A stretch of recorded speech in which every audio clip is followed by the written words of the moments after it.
Hello, welcome back to the next part of my ongoing miserable saga through this fucking solid game.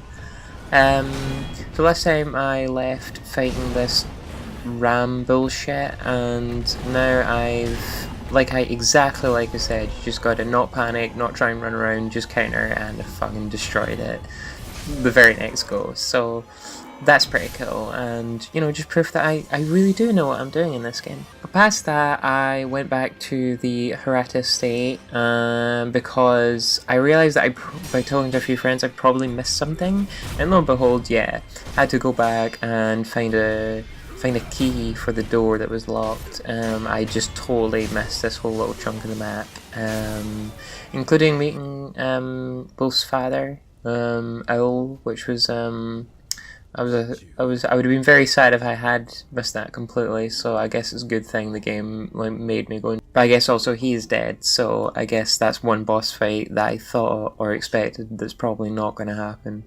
unless he can also come back from the dead. So I guess we'll see.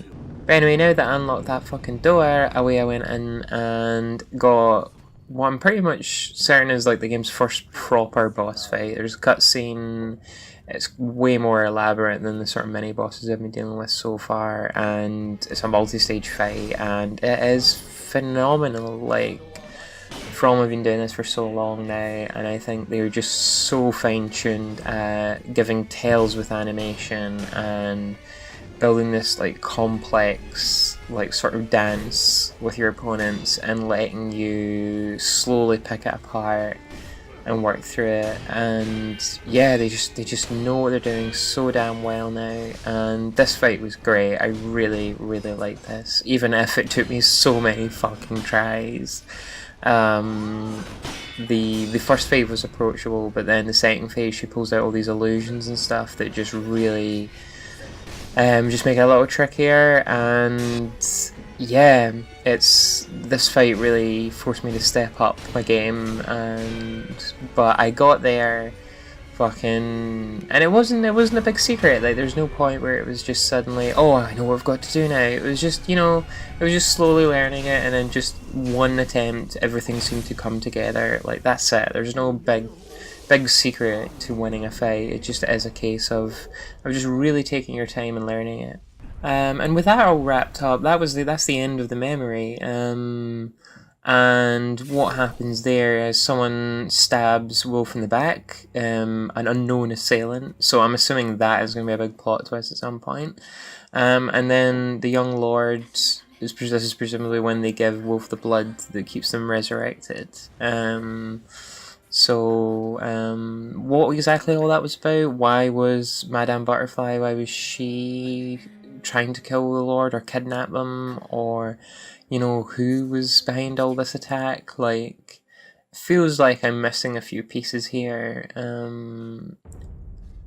Or maybe I just didn't read enough items, descriptions, I don't know. But it feels like I'm missing some piece of who, was this just an early attempt by the people in the present, or is this a totally different faction that was trying to attack here? Bit of a strange one.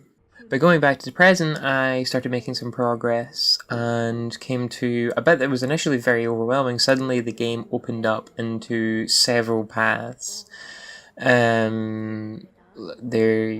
was a whole load of different areas I could go and check out, and I was like, after so long just having one or two paths to pick from, this was just really overwhelming, and I really had to take my time to sort of go through it. I'm going to go through them in sort of not the exact order I went through them, but just sort of in terms of importance. So there is one area I went and explored. I started on. I haven't gone and done any more of it, but I just started, which is some sort of Buddhist temple. That was pretty cool. And then there was this other path I went and did, which was just snowy canyons and stuff. And I have expected that snake to show up again, but instead I found this little holdout with all these people with guns, which was a fun little thing. I got killed instantly going against this foe, so I didn't get to do that, but that's another one I'll come back to.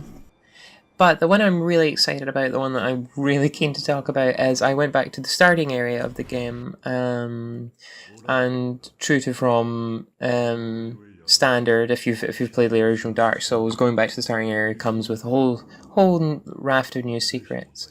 There's some new enemies and stuff there, which you can defeat. There was this shinobi guy waiting at the very start that you could fight, who was pretty tough, but I did manage to best him.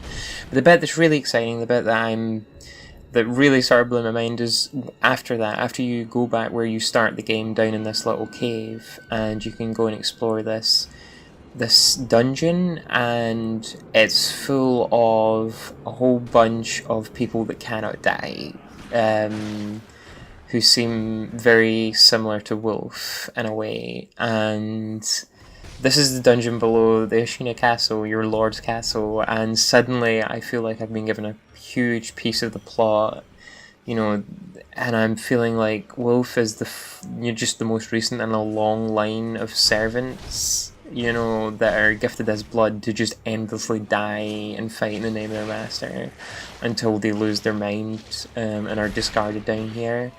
It's very sinister. There was also this weird magician fuck who could like throw around spirits or whatever. Don't know what the fuck that's about, but that was pretty cool and surprising. But yeah, given this is not mentioned, there's no direction to go here. This is just purely hidden away. It's kind of wild just how big a piece of the game and its story this feels. But it's pretty cool being able to discover that on your own.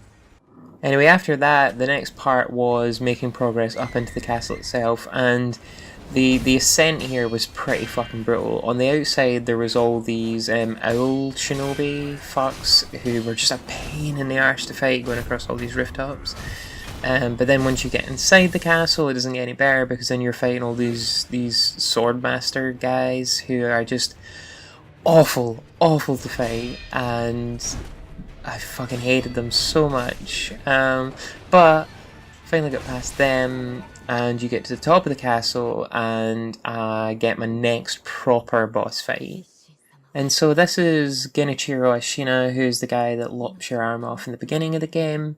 And so we're getting a nice rematch here. And again, I think like Mud and Butterfly, these proper boss fights feel just so much more elaborate than the already very elaborate sort of mini bosses. And just the feel of this fight is so different from her. You know, she was all dainty, like quick strikes and stuff. This feels more like a sort of evenly matched duo, although I guess he's even heavier and bigger and stronger than you are. But he has this bow, which is a fucking pain in the arse to sort of counter.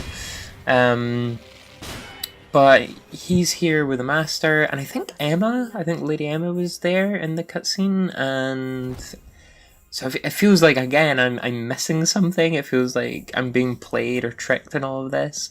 But this encounter is way earlier in the game than I was expecting, so I am convinced that this is the equivalent of ringing the bell in Dark Souls. This is just the start of the game, really proper. This isn't the end of your quest for revenge or whatever. But it does escalate, because after you sort of defeat him for the first time, he goes into a second phase where Genichiro pulls out this absolute nonsense supernatural stuff. Starts hurling about lightning and everything. So this is the game fully diving into, I guess, all the supernatural stuff. Like, things are clearly escalating. And shit is about to get even more fucked, I think. But in any case, I didn't get to best them. I'm still stuck at this fight. I can get through that first phase pretty well, but that second phase with the lightning, just as soon as I come into it, I just get killed so quickly. I feel like I'm not getting a chance to learn anything. But yeah, the game is still, even though I'm way more got to grips with it than previously, I still feel like I'm learning a lot. Like, there's still a lot to master in this game. And it is master. I don't feel like you have that option that you had in Dark Souls or Bloodborne, where you can go away and you can come back, try something different. You know, I think even in Bloodborne that was diminished from Dark Souls, and here it feels like, nah, like, you can come back with some, like, prosthetic tools and try some new things, but overall it generally just feels like, nah, you've just got to get really good at this fight.